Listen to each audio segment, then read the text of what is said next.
So, Hello. morning, Susan. Hey, Susie.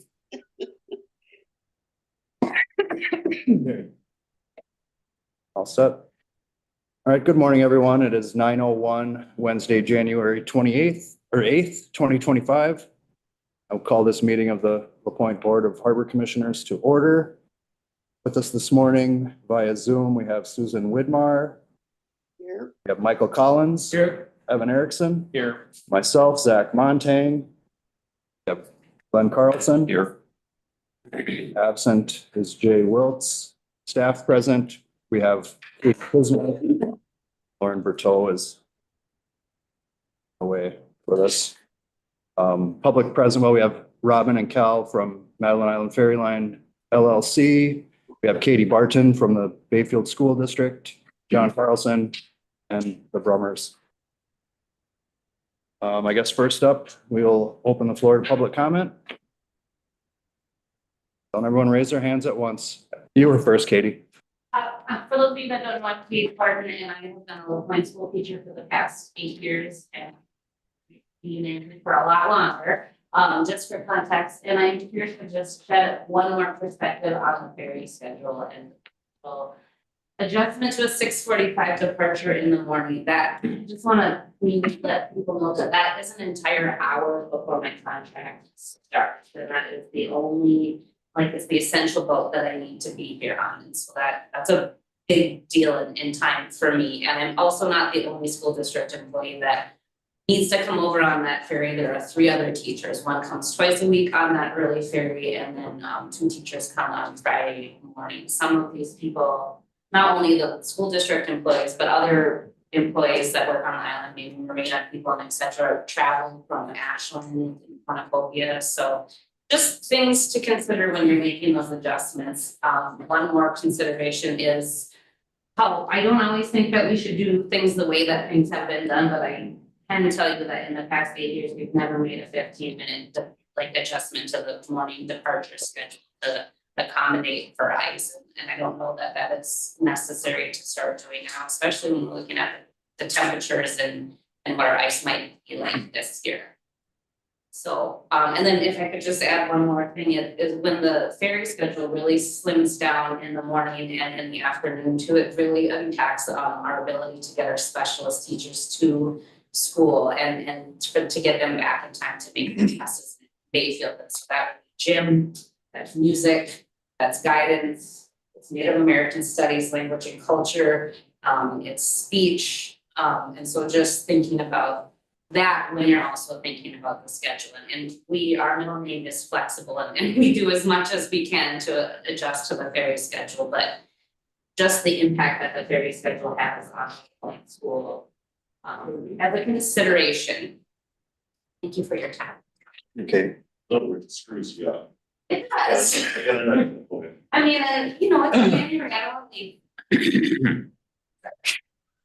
John, I think you were next. Just wanted to reiterate, like he just said, coming across in the morning, but coming back in the evenings, my wife will have to take an hour off of work to make the 4 o'clock boat. And I don't know if you got it or not, but I think Katie might have found it last year at this time, and I can pass my phone around if you need to. There was a 5 o'clock boat Monday through Friday coming back to the island until freeze up. And we all know freeze up is a different story. So like, and we at one time, we were told, well, it's the Mitchell Queen to go through 8-inch of ice, the other one's supposed to go through 4. So it's not like ice should be a big thing until it gets past 6 or 8 inches of ice. So hopefully you'll stick with the 5 o'clock coming back for people who need to come back, or what happens to them.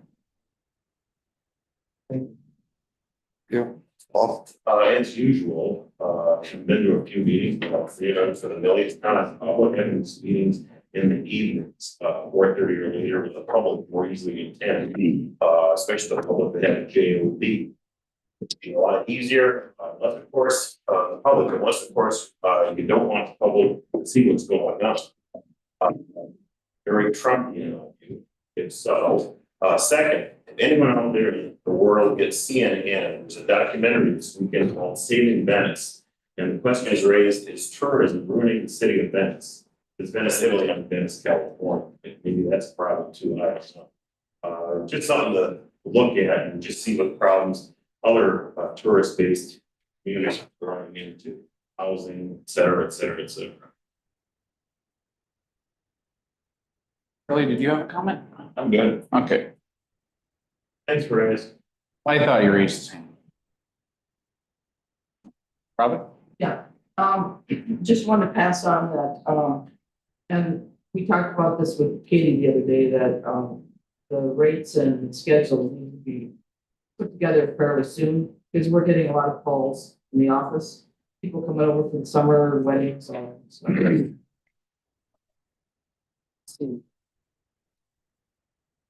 And as of, yesterday afternoon, we had 3 students pick up their classes. Muckwa, Loretta.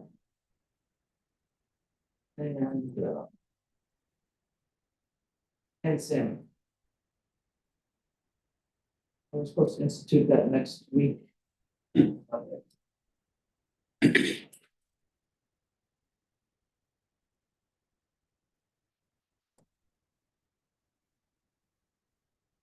There's no further public comment, I guess. Let's move on to Katie's report. Minutes.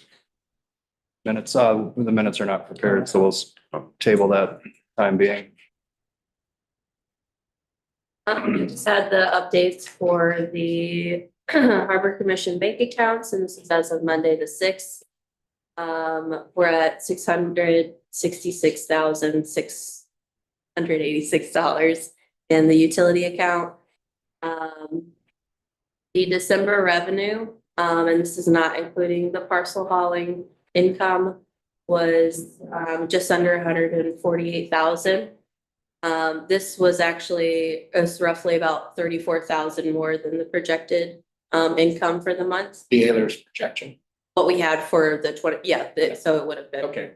the Ayler's projection for the month of December. January revenue as of Monday is just over 9,000, which is about 9% of our budgeted income for the month. As Robin mentioned, the letters to the Bayfield school students were sent out Friday. So if you know anyone with a child attending school at Bayfield, tell them to check their mail, spread the word, because it sounds like people, I mean, if they're like me, I have a hard time remembering to check my mail. So spread the word to check your mail for those letters. Those go out to elementary students as well. Went out to 14 kids, no, not the ones that who's school here. I would also like to discuss further with Miffle about potentially figuring out a way to like encourage the kids to, without having to like go in detail about what's going to happen, just be like, hey, we're gonna have a new protocol coming up, like have your parents check their mail or something. I don't know if we could do announcements or something like that along those lines without going into deep conversation. Cap? We did do that last night. We talked to all the kids getting on the boat, and it was relatively negatively received.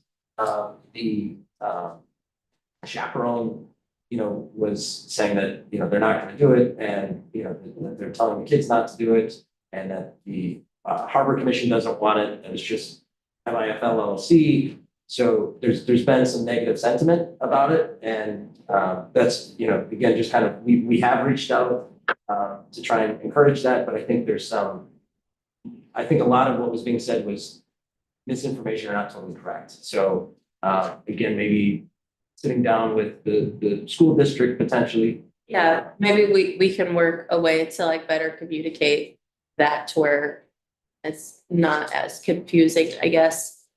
Because I was approached yesterday as well by somebody that was also confused that, I mean, it was a chaperone, but I understand their confusion because they haven't received the letter. So I'm not sure which side should be, huh? We've sent it to the school, but. I understand. I just feel like there might be a lack of, just not, everybody's not on the same page. So hopefully I can work with Miffle and the school districts. It's not all on you guys to work out a better system, so that's clearly communicated before next week.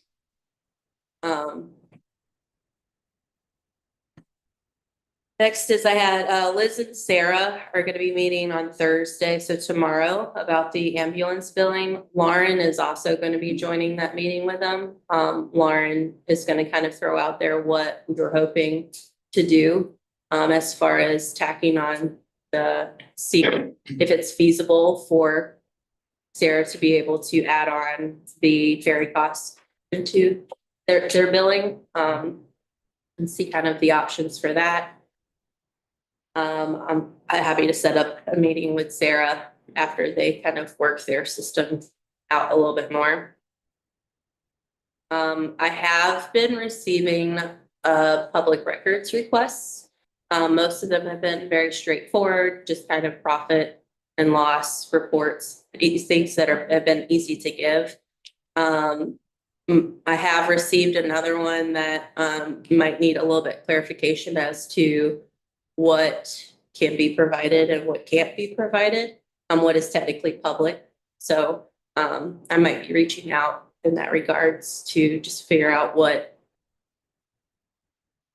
I'm allowed to, just from my standpoint of working for the town now, what I'm able to share with everyone and what is technically not public record. I have a question. Mhm. Wouldn't it make sense for all public records requests to go through Alex? They are.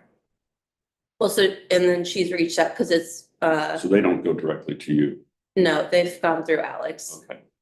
There was one, I believe, that went to me, but then I looped her in on it and we were discussing it. Because I would think she would be the one who knows protocols for what is and isn't public record, and that shouldn't be that you have to figure it out or that Lauren has to figure it out on their own. I think that needs to be one person figuring Okay. that out. Do you Well, think I will- Max should be involved in that Yeah. discussion Okay, as well? I will talk more with Alex and Max about that then. I mean, I think administratively, if Alex says, and Max say, yeah, that's definitely public record. Pretty much everything that we have is a public record, but, there are some things that we don't have access to with respect to MIFL. Yeah. That might be challenging, that we'd have to, pursue, but I think, it's really up to Alex as the town clerk to make those decisions, I'd say.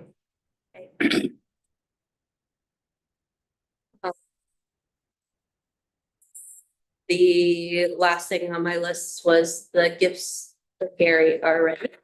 I didn't know how the Harbor Commission would like to go about presenting those to him.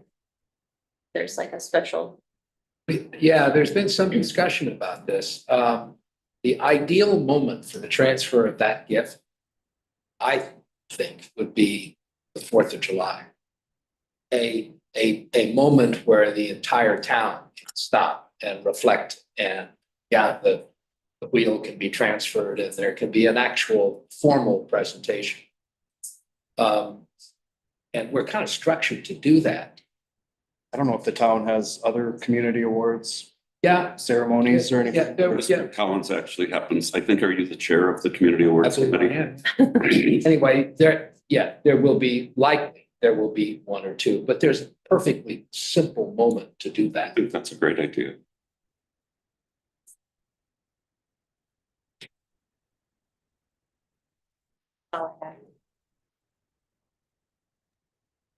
Could we put that on a future agenda then to solidify that maneuver? I think we could leave it in the hands of the, what is the committee, the community? Community Awards Committee? Yeah. Yeah, it's in their capable hands. Okay.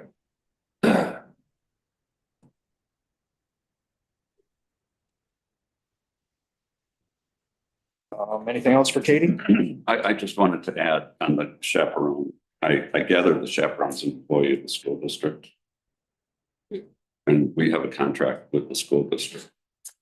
And you're telling me their employee is not adhering to the contract. I was Or not. telling people not to adhere to. I was not a part of that conversation. I was just, it seems like maybe the chaperones have not been looped in to what all is going to be happening with this contract. I think that they understand that there is a contract, but I'm not sure how much detail has been given to them, which seems like that would be very important. And I don't, maybe my next step is to reach out to the school district to ask how that's been communicated. I think it's, Randy would probably be the one. Okay, yeah, it's a worthwhile distinction, the sort of the negative reception to this. If it's a function of well communicated facts, understood by all parties, producing that negative, that's one thing, as opposed to what it looks like, which is there's incomplete information going on, and that's used to frame people's reactions. And that's likely what you're seeing, Cal? I mean, I guess I was seeing, again, a little bit of misinformation, things being Yeah, okay. not correctly represented, but I mean, there was a pretty strong sentiment of things that were correctly communicated, being, you know, I'm not going to do this, you know, I'm advocating to the children not to do this. You know, we don't think that this is a good idea, this doesn't make sense, you know. That's so- different than miscommunication. Yeah, there was some level of that, which I'm sure is playing into the conception of it. Yeah. But, you know, there were some things that did not, that were correct, and, you know, they were saying, no, that does. No, that's unacceptable. Well, either way, there needs to be a conversation with the school district. And I think what I picked up, because it was relayed, I didn't hear it personally, but that some of the students were like, we didn't have to have these passes before, why do we need them now? And there will be probably some problems making sure that the students that don't have a pass stay and stand there till they get a ticket. Because they don't feel they have to do this. It isn't like what we did before. Mhm. So that will slow down the 7:30 vote. I mean, you can't collect from a whole line of cars and other people and then expect the ticket seller or the collector to get two, you know, charges like that in that amount of time. And they're supposed to be helping. But it's just, I mean, it's the conflict, it's the fact that the student wants to walk onto the vote, and then we're put in a spot where we're saying, no, you need to wait for your ticket, and, you know, you're arguing with the young adults, you know, it's not a really good spot to be in. You can't do that argument, you know. Somehow I think we need to get across to these folks that it's not the way we did it before is essentially unacceptable when it comes to any kind of intention to move forward and change or improve anything in this world.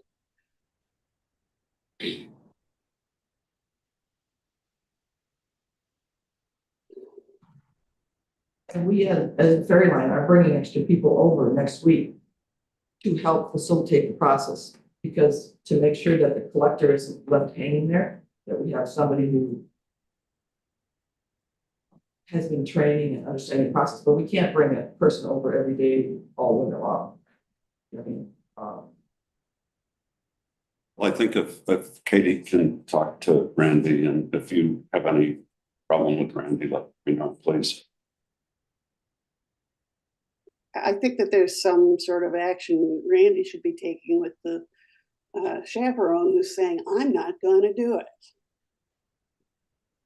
Yeah, you know, I mean, and she's announced that she's retiring this year. So I think end of May or June, something like that. That's a long time for a school year. Yeah, we need to talk to Beth also.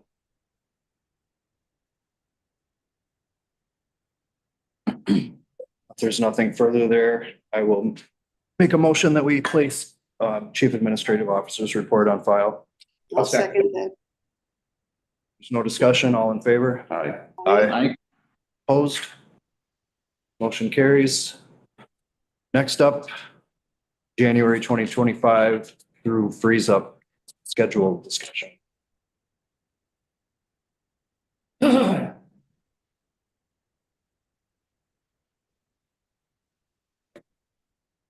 I've gotten quite a few phone calls, people complaining about the potential schedule change and how it doesn't work for them or their work schedule or their business. And every person that's called me has asked the same question as to why we don't revert back to the original schedule back, from, I don't know, the early nineties up to now, winter schedule, where there was a 6:30, 7 off the island, a 7:30, and then, I believe the 8 and 8:30 was used for propane transports, and then so on and so forth.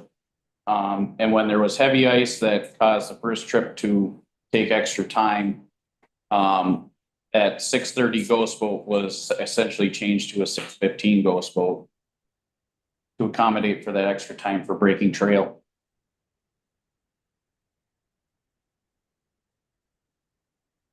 And I also think that we cannot cut the 5 o'clock Monday through Friday, to the island.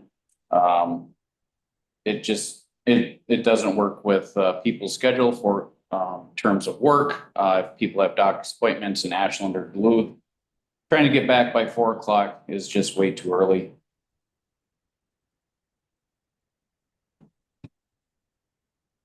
We heard that loud and clear last meeting too. Yeah, and I think we heard, the Miffles response. And what I hear in reaction to that is, well, how about how we did it 3 years ago, 4 years ago, 5 years ago? Wasn't it a safety issue back then? Why is it all of a sudden, a safety issue? So, Cal? Yes, sir. I mean, each one of these items I could narrate, I guess, respond to are to that. So I think there's a couple of things kind of floating around and to address each one of them individually, I might miss something, but to start from the very beginning, one, to go, the reason that it is reduced to daylight hours is to minimize the damage, right? So we still run an ambulance boat at 3 a.m. It's not like we're saying it's so unsafe that we can't do it. We're saying that the risk is much higher, right? So operating in the dark in the morning and operating in the dark in the afternoon is a much higher risk. Higher risk leads to, more breakdowns, and other, issues with operating in the dark, just a decreased awareness more than anything. We do have really good lights, so we have the ability to do it. It's not that it's impossible. It's just that it dramatically increases the risk, for boats and passengers. To start with that, so then, there's the discussion again of okay, well, why don't we go back to how it was, making a 7 o'clock off the island? There's a couple of issues that we're kind of working with, and again, one piece of change that's happening particularly on this schedule is allotting for 45 minutes. Instead of saying every trip is 30 minutes, we're saying every trip is a minimum of 45 minutes. And that is because we have pushed our crew hard, we're leaving late, in these ice conditions, and we're saying 30 minutes is not realistic for, this time of year. It's not a realistic turnaround time, right? 45 minutes is more realistic. That gives the time for the crew to properly load and offload, to take safety precautions, to de-ice, to get down, de-icing products and clear the deck. So that's kind of the biggest change that's happening that everybody's seeing right here. That's the 6:45. That's to say that gives us more time to break ice across in the morning. But again, with the asterisk, we might have to leave at 6:30. We maybe could leave at 7, depending on, kind of how things are working in the morning. But if you go to, let's say, the traditional make a 7 o'clock off the island, you would have to arguably then again be leaving at 6:30 to 6:15, which means, the crew is coming in anywhere around 5:30 in the morning. So again, when everybody's coming to me saying, this is too early. I mean, these crews are coming in at 5:30 to get to your boat, to make these things work. So that crew having to come in at 5:30 then means, again, that if the end of the day can't be any later than 5:30 on it. Yeah. I guess you're saying what I said, that you've told us, which is all the reasons why. My question, and the question I get from folks is, what has changed fundamentally? Is it global warming that's causing this? What is it that has changed in the last 2 or 3 years that now all of a sudden we've got these issues that we didn't have before? It'd probably be more than anything me, right? So the biggest change in the last 3 or 4 years would be me advocating for some of that winter operation. You know, we are damaging the boats. We have damaged the boats. We've in the last year, we sheared the rudder. 2 years ago, we sheared the rudder 3 times. You know, we're putting holes in the boat. We're cracking frames. You know, we're damaging these boats at a rate that you know, we're kind of at the limit. I came in to repairing the alignment of the skeg was over 1.5 inches off. So that means the bottom of the boat bent to the point that we had to rebore a shaft hole because the whole shaft was bent 1.5 inches. You know, curvature, right? We've done a massive amount of damage to these boats, spending small fortunes to keep them operational for the ice. Okay, that answers my question. Thank you. I don't want to get into a big argument about this, but in terms of the skeg and the keel of the Island Queen being shifted over, was due to breaking 25 plus inches of ice back in 2017. When the wind sled wanted to shut down early, and there was still an ice road going. And Ronnie was pulling out 3-4 foot ice chunks with the 250 at the end of the dock, so the boat could get to the dock.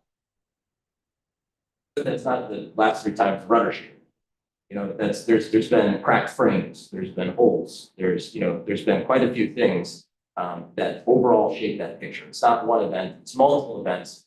And it really does boil down to the same thing. People wanting the boat to run when, you know, you're up against a pretty large environmental challenge. It's that same eagerness to let's operate earlier, let's operate later. And then the last thing I just want to again make clear is if we do go to the crew showing up at 5:30 to clear snow and ice, they have to stop at 5:30, which means again you add a 5 o'clock at the end of the day, we have to split shift. So in the middle of winter, to arguably say we've doubled at the top end to maybe just as low as a 50% increase in staff hours. Because now we have to split shift the shaft or the crews, right? So we have to have a morning and a night crew, you know, at least 5 days a week to run that 5. You know, so it's again picking where the best use of that would be. I don't have the staff to currently do that anyways. We need, if we were to go to that. Go ahead, Robin. Yeah, and I think you told me, or I don't think it was Fraser, but they said this is the last time for that Island Queen rudder that they have to rebuild it the next time. Right. I mean, and that's the big thing that we're going to get into here is if we want to push these boats and continue to push them early in the morning and late at night, the Coast Guard is going to launch an investigation as to why are boats breaking. You know, why are our boats constantly breaking? And again, the rudder is essentially that breaks again. You know, they're going to say, okay, this doesn't work. Either you're operating outside the profile of the boat, or you know, the rudder needs to be substantially changed. To change the rudder would bring it to modern specs. It'd be a very expensive endeavor. And so that's, you know, these boats were built in the 60s. They weren't built to modern ice specifications. So again, you know, pushing these things into that environment raises those questions. You know, you have a Island Queen gets stuck in an ice drift, and you know, Coast Guard cutters got to come pull it out of that. That's going to raise questions. Why are you operating that? So again, in the last 3 years, the change has been I'm trying to minimize damage and minimize exposure. I think that's great. Thank you.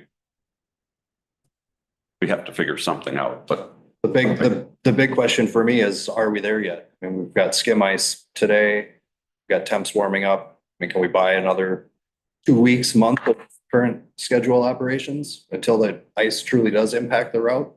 Or So even on today, I mean, with the LaPointe, the ice is impacting LaPointe, right? We need to be operating slower today. So right off the bat, you know, the LaPointe needs to be operating slower. The Queen can handle this. You know, it can go back and forth at normal speed in 2 inches of ice.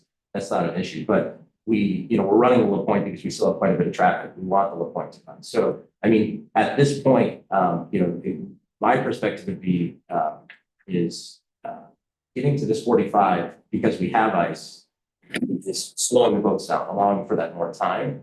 But as far as, again, leaving at at 6:45, you know, we could probably put out a note for the next couple of weeks that, you know, week, 2 weeks tops, that, hey, we're leaving at 7, you know, that sort of thing. Mhm. And again, then the 5 o'clock becomes that function of, well, you know, what risk exposure do we want? Could we run it? Of course, again, like I said, so that doesn't move us into a 12-hour day at this point. That's right at the limit of a 12-hour. 5 o'clock. And single crew. So, I mean, again, there's room there. It's just, how far do we want to push it? And then when do we make a change? At what?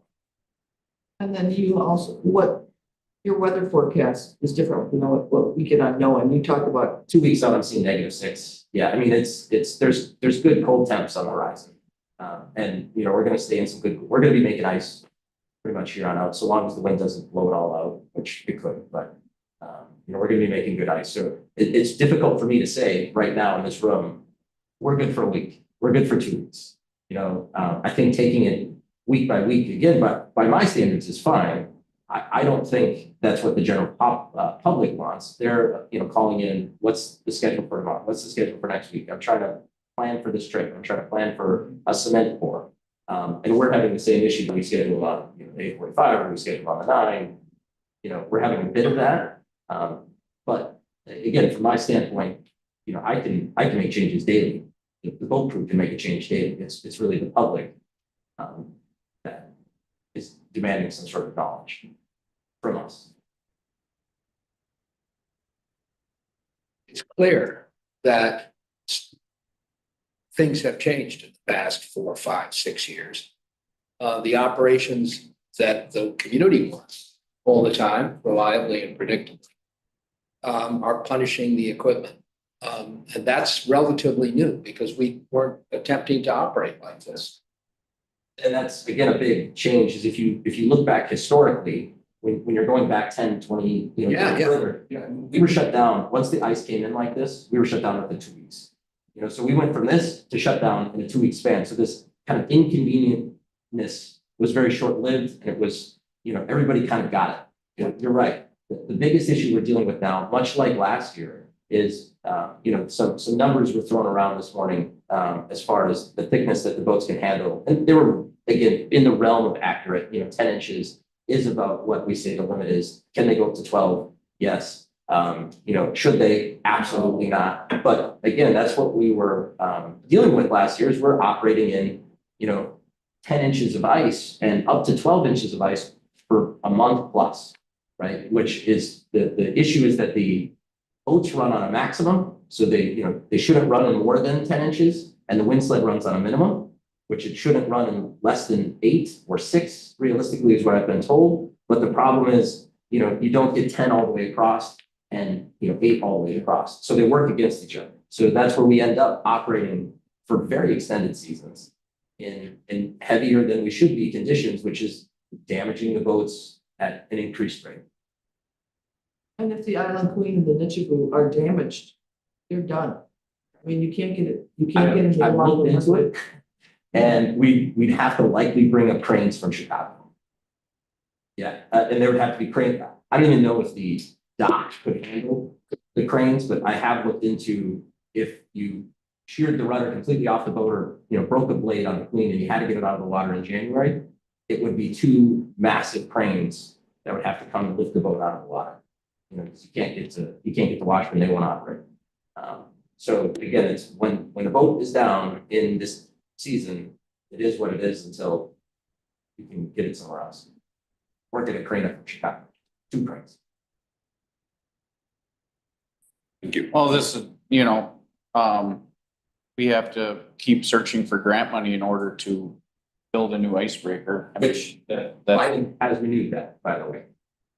So, any opportunity we have to find grant money, I mean, ultimately, the Queen and Nichivo are near the end of their lifespan. Yeah. We know that, and, you know, we need to just keep looking for grant money to build something similar to what Washington Island has built with the Madonna and Richter. That boat's pretty impressive. It is, it definitely is. Two 1,000 horse cat motors in it. That's where, yeah, I mean, it's overpowered. I mean, that's where they don't run it is because it's too powerful. They can't run it because it's idling the engines, but it is incredibly powerful. How much ice will it go through? A lot. 20 plus. It Yeah. breaks more than the Coast Guard cutters in Green Bay. Wow, my. The one that we, spec for the grant, we spec for similar conditions, but instead of using, they don't do double-ended operation. So, ours is spec for double ender, to allow us just to not have to turn around. Right. So, we have different drives, but then going electric, you get advantage of, you can have peak power for ice breaking and then scale back down to operational power. Because they're having problems with their boats. Because it's not operating at the optimum, and so their engines are going south a lot faster because it's. Carbon buildup. Because idling so much. Exactly. So it's not. I remember. Diesels don't like that. I remember being on the Richter and going across in open water, the engines, I think, were running at 9% load. In open water, when they're in ice, they're pushing them to, 80, 90, but They've got like 3 foot, 4 foot ice heaves. Yeah. Very impressive. but they have to build that because they don't get the opportunity to ever have it shut down. They have to have some sort of, lifeline to the mainland with their boat. But we just gotta keep searching for grant money. So in the meantime, Back to the task at hand. I guess if you can continue, with your judgment and give as much notice, if it's 4 days notice, 5 days notice, I think, that's probably at this point as good as you can expect, right? And so I think if you can sort of use that as, how you feel going out 4 days more, and then tomorrow, how about 4 days, 4 days, 4 days? I think it's a day by day. A weekly kind of. Yeah, or that's probably. well, even whatever your judgment is on. No, but I think the schedule we have out there, what I heard you say is we could go back to the 7 instead of the 6:45. We should keep the 45 because. We're already running an ice, so that would be ideal. And then again, like dealing with the 5 o'clock, that would be again another thing that we say, okay, we're getting into heavier ice conditions. We cut the 5 now. So I mean, that would be my preference is we say. We're keeping the 7, and we're keeping the 5. And then when the ice gets heavier, we say, okay, 6:45, and again, we cut the 5 o'clock 4 days a week. I think that's where we have to be. Yeah, there's no other. It's not like what else is there to do? There is a communications chore though, that I think, out there. People's expectations need to be adjusted to know that we're running on that kind of week by week. Well, and I think if you could send, I'm sorry, Michael, but if they could send out a text message letting people know that we're in that. We're in a new world here on this. And it's gonna be 2 or 3 days notice that we're gonna get rid of a 5 o'clock boat, possibly. Yeah, take advantage of The more of the, that, so the better. And Robin, I have a question for you. On the website, when you post this, can you edit like the actual graphic that's on the website? Okay. Is there a way that, because like I saw this schedule is running through January 10th, but I think a lot of people's problems, they didn't read the paragraph above it. Is there any way to put that in red or What was the paragraph above it? I don't know. basically that we were running the schedule that was through January 2nd through January 10th? Oh, okay, so Leanne put that on. Yeah, if we could just make it stand out a Yeah. little bit more, I Yeah. think that would help a lot of people because people just look at the schedule. That's very good. Don't If read. that can happen, that would be a big help. Yeah, I don't know. It might I help think you that would guys. have to be built into the block because we can edit the text, we can add a photograph, but the block is. That's If fine. the That's if the fine. block were saved as No, a, but it could be a block within a block. Yeah, just something that makes it stand out a little more. I would like to think that would help you guys not get as many phone calls because people would notice that there is. I have a question. Is that schedule block, is that an image that someone's creating for you? you kind of broke up. Can you repeat that? that block, is that an image that is being created for you? Yes. By whom? Roz, our marketing person. Raz? Yeah. I would think that if it Okay, were if we saved as know a what the JPEG, software, if we know what the software is, we may well be able to edit.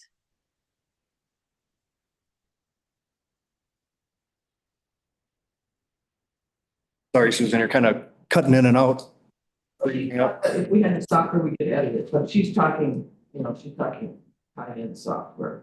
I think if it were saved as a JPEG, as a photo, you could edit over I could do that on my phone if I Right, just need a screenshot. I think if we do a block within a block, then that message is right next to the schedule. Yeah, it just needs to pop a little more because lots of people looked over it. It was on there. I saw it, but it's just people didn't That's a help. text before That would the help. schedule. They just looked at the January 2nd.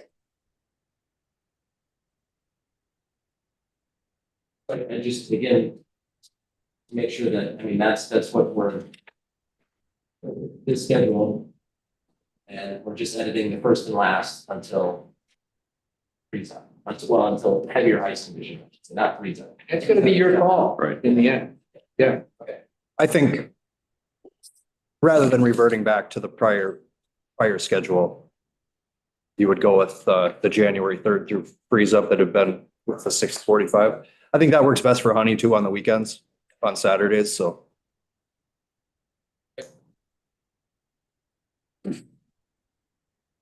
But with the, 5 and 7. Yep, exactly. Monday through Friday on through 5. Right. And then no 7 ultimately on Saturdays on. As long as safely done. Right.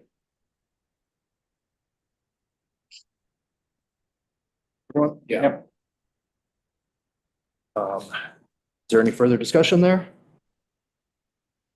Let's move on then to update on the Wisconsin surplus auction. Well, the, bridge truck didn't sell. It didn't hit with a minimum that we wanted on it. We're selling a bridge truck in January. Might not be a valuable item, so, we can re-auction that off. In the spring, town Public Works has some other vehicles that will be auctioning off and trading with other departments potentially, so, we can redo that. Both trailers sold. The older untitled trailer, I think, was for about $500, and the other trailer was for around $1,000. And then Public Works has taken the red pickup truck and has installed it into the Public Works fleet. And Matt has fixed the brakes up on that. It got it good to go. Other than that, I think, and then the one minivan that Miffle wanted to auction off is just gonna be scrapped. So I think that was all the items that were up for sale in terms of the Harbor Commission. Good to go. Let's move on then to discussion of students not in Bayfield School District ferry ridership. Oh, we touched on this last week. So these are students that are homeschooled or going to other school districts? I think it's both.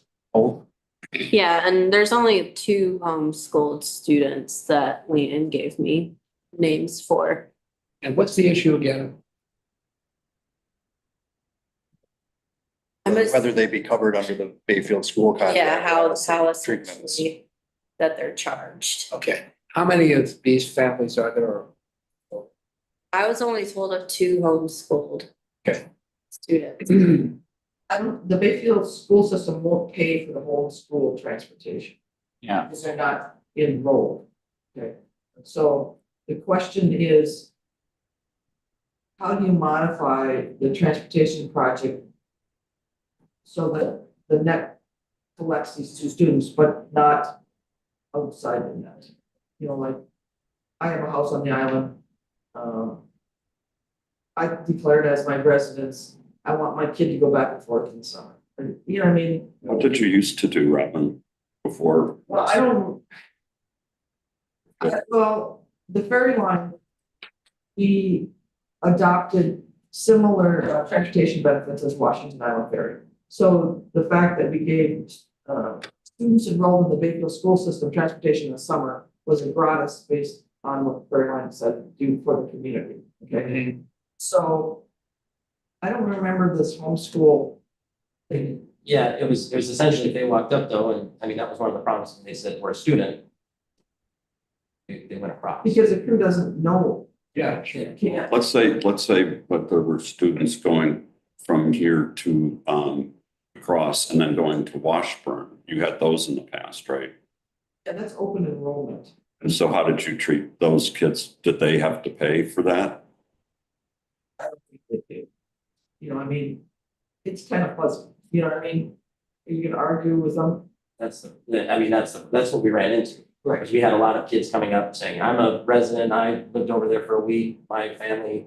And, you know, it became that's why it's hard to say definitively one way or another. So there was a lot of people who used that benefit, a lot of students. Is this in the summer or Year round. I mean, they would have just came up and, you know, the ones that were like obvious that the crew could think like, hey, I know you, I know your dad, I know you don't live on the island. You know, then I would go and talk to them after maybe the fourth time. Okay. But again, a lot of them, you know, that was the issue that we were working against to try and lock down. They just come and say, I'm a student. Walk on the boat. There wasn't a list to verify, you know, so it became pretty heavily abused. And again, we didn't have the ability to say, you know, you're not one of these people. would it solve the problem if those homeschooled and open enrollment students got some sort of student pass that wasn't gonna then be paid for by Bayfield School District? The student pass isn't tied to the payment. The payment is based on, the contract is written that we send them a bill every month based on numbers. But what has happened is Bayfield School District sends us a bill and says, you know, this is what we're gonna pay. And that's why in previous years, I had looked at those bills and for say like March, there were only 3 students going back and forth. And I know that there was more than 3, but some of them were riding in the parents' vehicle. Some of them were going back and forth, or you know, had split parents, you know. Was it Bayfield School only paying them for those 3 students? For those months they were, and I said, this is not right. Because then, you know, the parents, this kid is still going across for free in the morning, utilizing that benefit, but not getting ultimately invoiced for that benefit. Right, and they were taking the numbers from the people who boarded the school bus in Bayfield. But sometimes parents would take them up. So I said, I know this student, they have worked for the ferry line, they're a good student. I know they went to school more than 3 days in March. You know, and I actually did some research, and yes, they did. So but I think the policy needs to be clarified on the homeschool students. We have students who are going to WITC or Northland, and they're not always on the same schedule because they go over at a different time, whatever time the class is. I almost think that any of these homeschooled students or open enrollment students, they should, if they want the passage, they should go to the MEFL office. We should have a contract for them to sign saying, these are the rules to adhere to, which are the same as the other students. And then they can receive a pass. And in order to get on the boat, they have to show that pass. And they also need to prove that they are enrolled in school. I think we're agreeing with that, it's just it's the cost, right? Because Well, can something be done to talk to the people in the Washburn School District? Open enrollment means that they can choose to apply for the opening at Washburn. Washburn accepts them, and the state of Wisconsin sends that pupil enrollment fee to Washburn. That's where Bayfield, you know, misses Like out that. on income. Yeah, I think that's a great idea, Susie. Yeah, it's a good thought, Sue. We don't have any open enrollment right now. I mean, we Yeah. have in the past. Right. But right now it's Do- homeschooled. Yeah, It's just, And it's are- homeschool, and those people can, it's my understanding that even mid-year, you can go home and say, I'm going to Bayfield School until last week, and then I'm starting homeschool, because these weren't homeschooled at the beginning of the week. Not necessarily. And then, I mean, again, it does open up the elementary level, above the free, but below going to, those guys are again in kind of this category where, 6 to 11. yes, should they, because Bayfield's not gonna pay for that, but, they're still a student, and do they get covered under that? That same, because again, in the past, they were, right? They would just say, I'm a student. Pretty much that was your golden ticket, if you looked like you were under 18, and you could say I was a student, it got you pretty far. Washburn should pay. Yeah, if there's any students going to Washburn, they should pay, but it doesn't sound like we do. Not right now, yeah, that's not a current. Are these people that reside on the island year round? Or are they trying to take advantage of the summer benefits because their kids are homeschooled? Homeschool things. Yeah, I think that they're. How can you tell if somebody's year round? do we know Every day. do we know who's requesting this? Yeah, we know we have the two names, but Leanne is in charge of it. Well, Leanne wrote them down for me. I don't know anything about either one of them, but just because I asked for if she knew how many, and that's who she knew. Certainly for us, it's not easy, because again, we're dealing with that, the parents of a 10-year-old that doesn't go over to Bayfield, they're gonna come up and, oh, it's a student, and so it's like, but no, they're not a Bayfield student, so they're not free. Yeah, I mean, I would think that, our policy and your policy has been, that it's not that the students that go to Bayfield are free, it's that the school district pays for their round trip, right, during the school day, during the school year. The only real extra thing that Miffle in the past has done is that those students in the summer could ride for free. On weekends or. Okay, and the whatever, and so, I think that the idea that if they're open enrolled in Washburn, someone should pay us.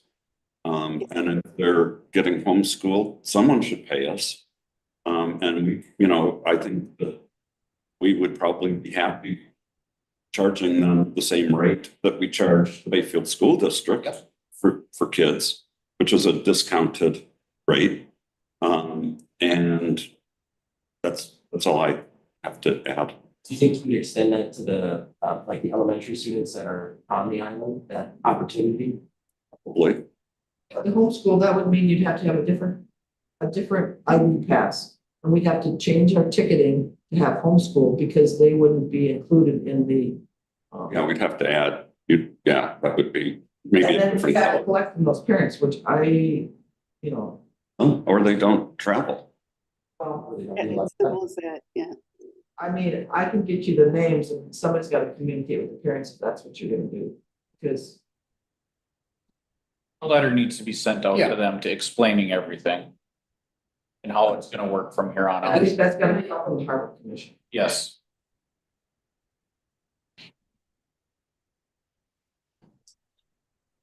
I think that's the best course of action. Yeah, because I mean, for us, it's really hard to explain how to vote, you're maybe a student, but you're not free because of these circumstances. Basically, the kid says, yeah, I'm a student, but he didn't say he's a Bayfield student. Well, we've argued those things, we said like, hey, and again, you can't win a fight with a 12-year-old. It's like, it's not a fight that any of my captains, I encourage them to get into, right? So for better or for worse, I say, if they're going to lie to you or say that they're student, because we'll say, no, this is for Iowa students, then they'll say, They're not lying, they're just being less than truthful. well, they'll say, no, I am an Iowa student.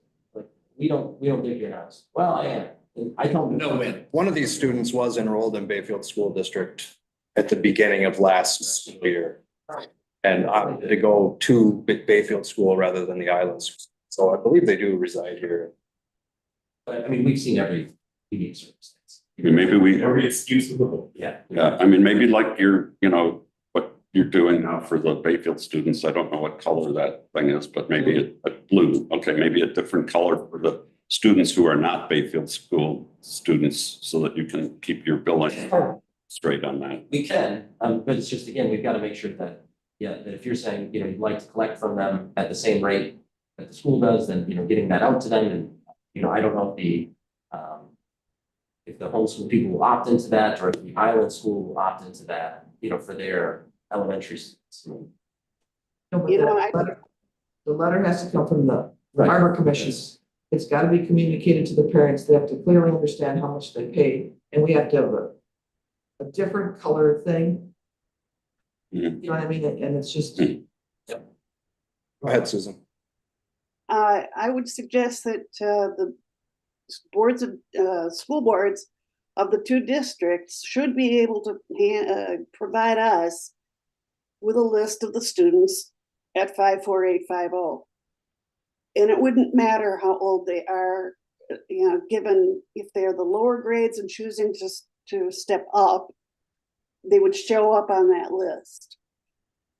I would hope that the school board knows the difference between the ones who are attending at LaPointe or moving on up to Bayfield.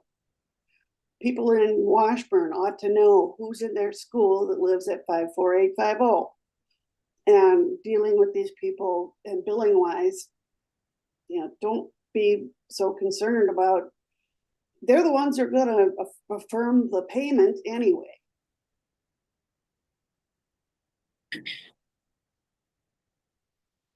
Well, since it's on the agenda, I'll make a motion that we instruct Katie to work with Mithil LLC to come up with a letter along the lines that we've discussed today for non-Bayfield student transportation. I'd second that. I just request that we maybe pick a date, like we, like the Bayfield letter, before it's like implemented, like an Yeah, that's expectation. right. Yep. So that everybody's on the same page That's kind of ahead of time. just to have a date. I wonder who provides their curriculum that comes through the Bayfield School District or not, a lot of them. I think it can be online. I think there's multiple ways to go about for online schooling. All right, if there is no further discussion. All in favor of the motion? Aye. Opposed? Motion carries. We'll move on to the 2025 tariffs. Is this what I sent last week? Or this, or did Lauren print this? Lauren, for Okay. instance. Yeah, so I mean, we don't have to follow this at all, but I figured we should get a start on tariffs for the upcoming 2025 year. And essentially, I just went by a spreadsheet that dictated that we needed 10% change in order to match what we have budgeted for revenue, and based on the traffic numbers that Robin provided from 2024. And that 10% was applied. That was across the board change. A couple notable changes that I've made in here is that I noticed, like a coach bus was way undercharged and compared to what the length of it is. And even though, yes, it does have quite a few passengers on it, that vehicle does take up quite a bit of space on the deck of the boat, along with school buses. So those rates are adjusted to match what the truck and trailer rate would be based on length. Another change that I made, and again, we don't have to follow by this, but was to the special boat fees in terms of to make up for getting what we are to receive, what to be paid for those trips as to what it costs us to run those trips. The nighttime rate I brought up quite a bit because there are expenses of having people on call and also for, when there's an ambulance call and the non-transport, those employees are still paid, to come down and get the boat ready. And if we are going to be changing the way that we do billing in terms for ambulance, you know, might as well try to bump that rate up. I also added a category for the fridge truck. Again, this can be changed. I was going on the length of the truck plus our load rate, but with $125 minimum for that truck to come across. And I also raised the crew hour rate, just because if, you know, a crew member has to go out of their way to come handle something or whatnot, you know, we're taking them away from one thing. It's probably costing, or it's probably taking more than 1 hour in terms of them to drop what they're doing to go, you know, do whatever task is needed that we need to charge for, and then have them get back on task. So that's kind of the gist of, oh, and I also cleaned up the freight charges a little bit, and also the Meg card rates. Some of the complaints we received was not understanding the multiple changes in tickets, and also for us, in terms of tracking and planning and budgeting, having 3 different rates throughout the year or week for passenger and vehicle. It's pretty messy, so it's I changed that to essentially a flat rate discount. And I did not touch any of the winter surcharge increases. I figured Robin would have a better understanding of what those rates should be.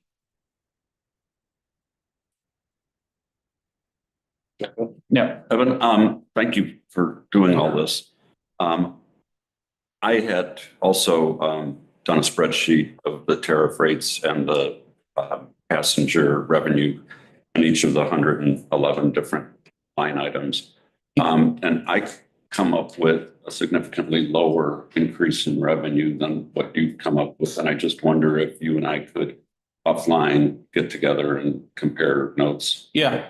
Yep, that's no That problem. would be great, because that would inform the next part of this discussion. Good. I don't know what everyone's thoughts are on some of the non-percentage based rate changes. And also how we give the discount for Meg cards. I don't know if we want to continue with what's been done in the past, or if we'd like to kind of clean things up and have it a little simpler for both us and for the passengers that are using those discount cards. I like the notion of it being cleaned up. I think we'd have to weigh a number of factors as far as how it impacts the revenue stream before jumping into it. Yeah, there are sort of 2 parts to that discussion on the discount. One is to simplify it. I think that's, if possible, that should be done. The second part is the distribution of any increases. Who absorbs them? Essentially, will it be the frequent user equally distributed with other classes of trade? Or will the frequent user not have to experience such a great increase as the traveling public and commercial operations? And that distribution is something we got to talk about. And we have. Yeah, I thought there was pretty much a consensus that we were going to endeavor to not have frequent users be paying as large of a percentage increase as the occasional user. Precisely. We don't want to put on the burden on the frequent user, but rather those users who can, by virtue of their commerce, can pass costs on, or as tourists. Well, there is some benefit to the frequent user in that we did not raise the rates last year. Last year. For that category, and so by implementing, we have to implement a change Mhm. there somewhere. Right. Then there's still a savings. Oh, yeah, there's still absolutely a discount, you bet. Yeah, I think that, Evan, if you and I can kind of compare notes and see, because Yeah. if it is, I mean, what I'm coming up with is about half of the increase that you're coming up with. 5% rate? Yeah. And so, that would not be anywhere near enough. And so I'm saying that, even looking at some of these line items might be, premature until we've, had that conversation. Yeah. That would help a lot. Compare spreadsheets. Yeah. Yeah, what fun. Robin would like that, right? No, not so much. Thank you. Really, Yeah, I had a little extra time, so I figured we need to get a jump on this. I do have one question for probably Robin. Have you noticed that having the difference in the seasonal rate for mag cards and the even daily changes depending on what day of the week, have you noticed that people shift because of that to the less expensive times to make their trips over? I mean, are we seeing any consumer shift because of that? It's like an airline tariff. Right. If you want to encourage people to go on Tuesday, you put the lowest price Yeah. on. but are you seeing that kind of behavior? No, but I mean, the whole thing was set up so that a little more money was collected from the person who came for the weekend, okay? A little less money, and I did not put the main card rate for the passenger during the week until 10 o'clock on, Thursday or Friday, so that the workers and the island businesses didn't pay. That's good. There's that kind of thing. I mean, if a person wants to minimize how many quarters they spend, they would buy their ticket when they left the island on Monday and buy a round trip so that when they come back. But I mean, I've done that. I've gone down on a Wednesday and bought a round trip. Right. But I think the problem is also people losing their ticket too, so and you have to say. And the ink fades on them so fast now. The ink disappears on them so fast now. That's thermal paper, so I mean, a lot of those things were built in. But if you are going to a single rate, that means your winter rate for the people has to come up. Right. So that, That's so that's. On the same token though, as a islander who works during the week and typically, well, I don't get out the island very often anyway, but I would go on a Friday afternoon or a Saturday morning, so I'm paying the elevated rate.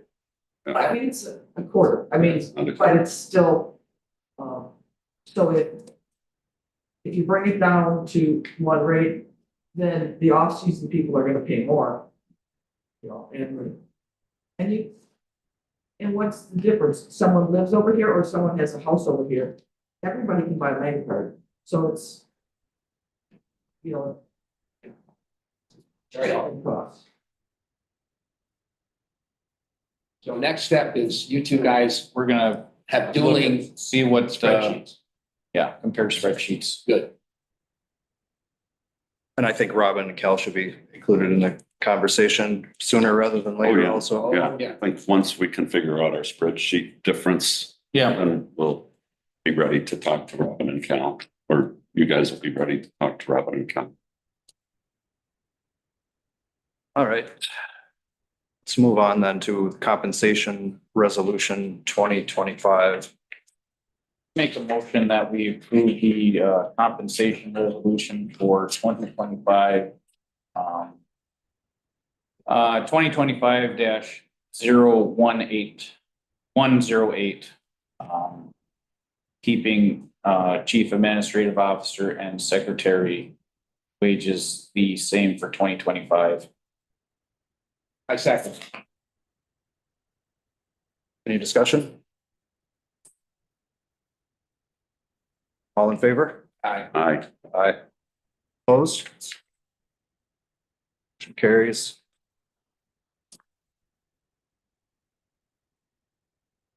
Next up on the agenda is discussion on protocol for holding boats.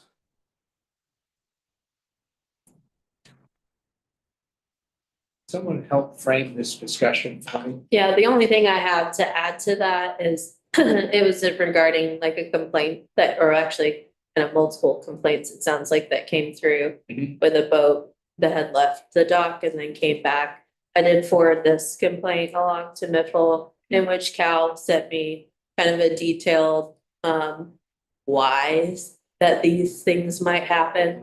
A big factor in that was any sort of like emergency call or self-transport. Which it sounds like for this particular case, it was a self-transport. So the closest boat to the dock, it's their protocol for the closest boat to the dock to get to that person, to get them across. So it sounds like for this, the complaint that I received, it sounds like that is the case for that particular one, and how it does differ from like the winter schedule, where the next boat might not be like A while. 15 minutes, or it's not already on its way. Was there an EMS call that triggered that self-transport? Was EMS called and EMS informed that there was a self-transport? That would be a question. Well, I'd have to go back to the email that I sent. Is this a problem that needs to be solved? In other words, is this an issue that repeats itself, or is the judgment of the operator of the boat? And that discretion is what we should default to. I mean, this could be a very muddy, this could get really muddy. I mean, to try to create a policy for holding a boat, there's so many different scenarios That's that what I may think. require it. Yeah. It's almost to, you know, crew or management discretion for some of the scenarios. In terms of medical, you know, obviously, you know, when it comes to someone's potential life at risk, you got to make the closest boat available. But I also think too that, you know, somebody can't just call the office and say, oh, hold the boat for me, I need to go to the hospital. You know, there has to be a 911 call, and for EMS to, you know, if they have to go over to the hospital, then why isn't EMS with them?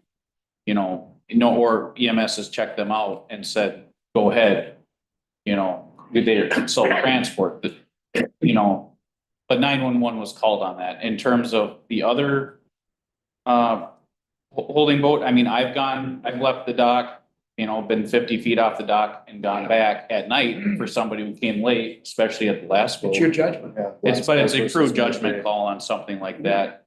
I think the one complaint had, for one, where, you know, crew member told the customer, you know, there's only one Cedric, and you know, I'm sure there was a good reason for going back, but the explanation. Maybe he needed to drive the boat. Maybe drive the boat. But, you know, maybe the explanation, if a customer does ask, you know, it should be, you know, probably a more professional response than. Yeah, there should be some clarity, but again, it's the discretion of the operator at the moment.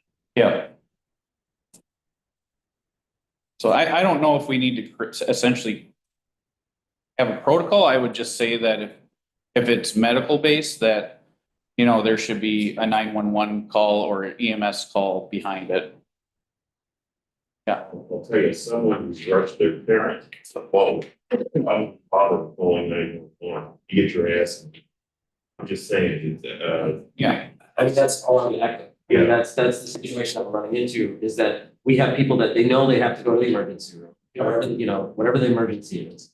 And, you know, they're notifying us and saying, I have to, we're in a small enough community, we're picking, it's like, that is happening, I don't know, a handful of times throughout the entire year that EMS is not involved. but we trust the judgment. Well, If I get a call from you, It's an asshole I gotta that go. I have to go to the hospital, but you're doing it like once or twice a month.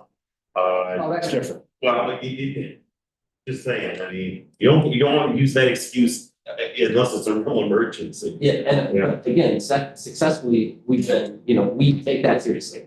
So, and I don't wanna delay that. If you're telling me, if my mother has to get to the hospital, I gotta go right now, I'm gonna turn the boat around, I'm gonna get the boat on the dock, I'm gonna get them over there. I mean, that's been my number one priority. I don't want somebody dying on the dock. It's a lot of work for that, so. I think the Giving had really good judgment, and according to that letter, I mean, it was 2 times in 6 months. That this has happened, and I did address each one individually. Yeah. I think we've had our discussion. Thank you.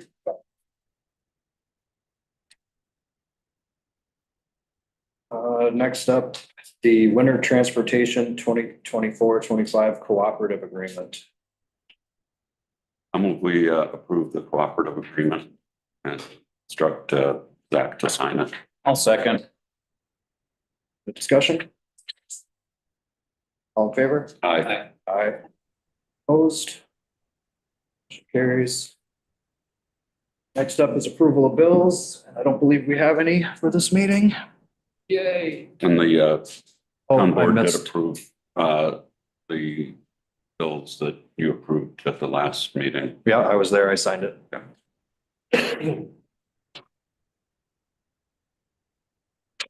Next up, review of the Madeline Island Ferry Line Management Contract. We need to go into discussion for anything on that? I don't have anything. Don't have anything. I'm good as well. Let's move on then to future agenda items.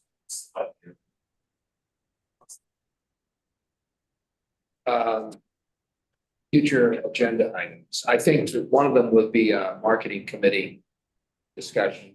By that time, Susie, you and I can get together. Probably tariffs. Yeah, tariffs for sure. Yeah. Maybe just a ice update. Schedule ice update. Yeah, that should be probably on the agenda from now until ice up. Yeah. And that could probably be Katie's. Oh, Katie's good. report, right? You could. Yeah. In your, Yeah, Yeah. can include that. I think we'll all see if there's gonna be any change. we will. Also, Yeah, I think we might. how do And we feel. want to go about like future schedules? Is that something that you would like for me to get maybe Oh, we should a probably, plan from them? Because it sounds like they probably already have Yeah. Yeah. something developed. And so we can go ahead and start working on those. So it's not a. Yeah, we'd want to get those published sooner than later. at least get the schedule hammered out so that I'll Cal- ask them about You know, that. and all those things that, last year.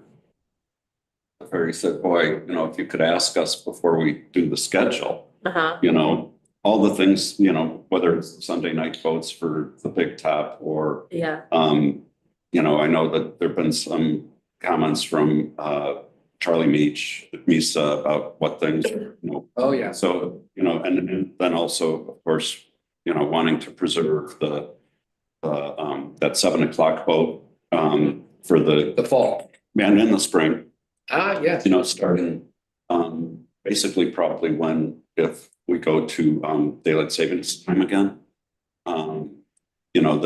That it'll be like mid-April, I guess, that the sun will be able to, accommodate a 7 PM ferry without it being in the dark.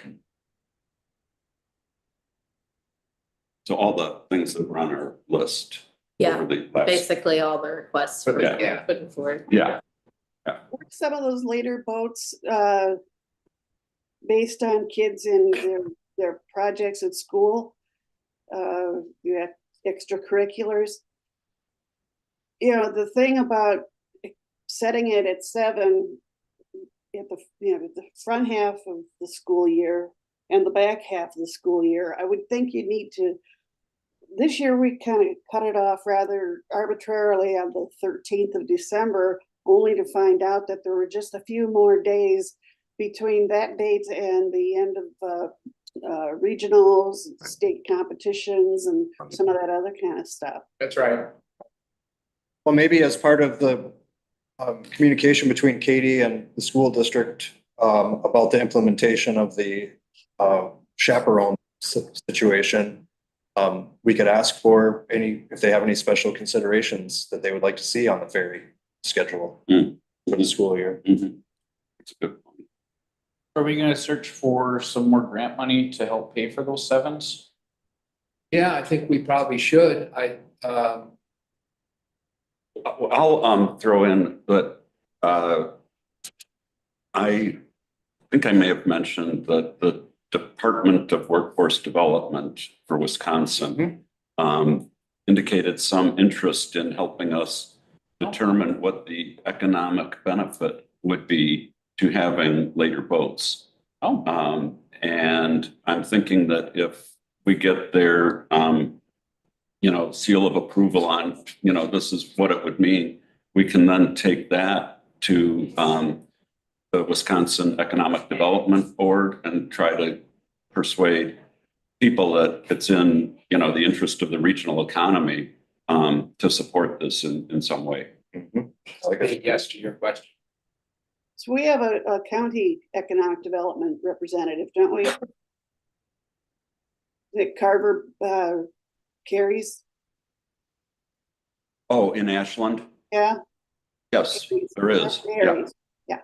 Yeah, there is someone over there. So I don't know whether it would be best at the county level or the state level, but at some, we should probably go. Well, try I to- feel like I know Carver well enough to at least approach and say, can you guide us? Okay. That's great. I also think we look at the Pace Woods Foundation and see Yeah.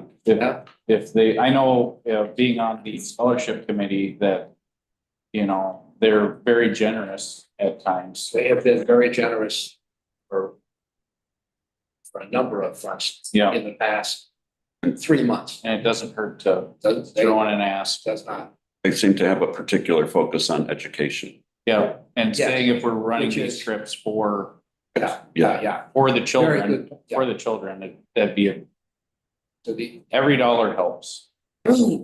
Absolutely. Speaking of dollars. Today on NBC. That was a windfall of earned exposure that we had on Monday. Maybe we'll see a slight boost in traffic this year. Well, Susie, I sent you an email I sent to Zach. I was just looking at the ratings for that one-time exposure. Yeah. It'll speak for itself. Okay.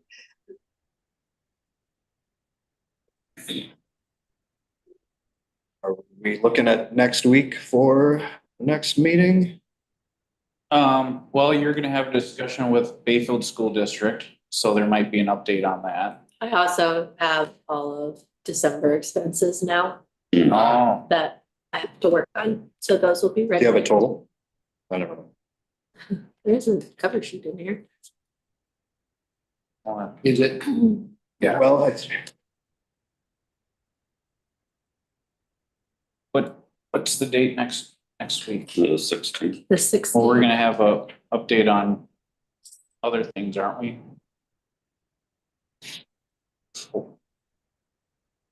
Oh, I think it would depend. like ice and that sort of thing. No, in terms of a letter that was sent out. Oh, yeah. Oh, yeah. Yeah. Yes, indeed. That's right. Good point. Oh, and Miffle mentioned she's working on it, On the response? or she's working on getting everything ready for me. Oh, Good. That's But good. she's concerned that it might not be ready by the 13th. so as long as she's Date. getting together, Yeah, that's what, she's communicating that. Yeah. And I don't think, that necessarily, first of all, probably December stuff, might not be done, bank recs and whatnot. Yeah. I think as long as they can get you enough so that you can get going on it, get to work on it. I mean, the first 6 to 8 months. of Yeah. Last year, Should be there. I mean, it's gonna take a long time for you and the rest of us to go through that information Yep. anyway. Well, let's plan for Thursday, the 16th at 9. Unless anyone has other suggestions? That, let's go into public comment B. And hearing no public comment, I will move that we adjourn. Not even a cricket. All in favor? Aye. Aye. Adjourned at 10:26. I guess my public comment would have been, we need to start bringing a coffee pot in here. Yeah. That's why I carried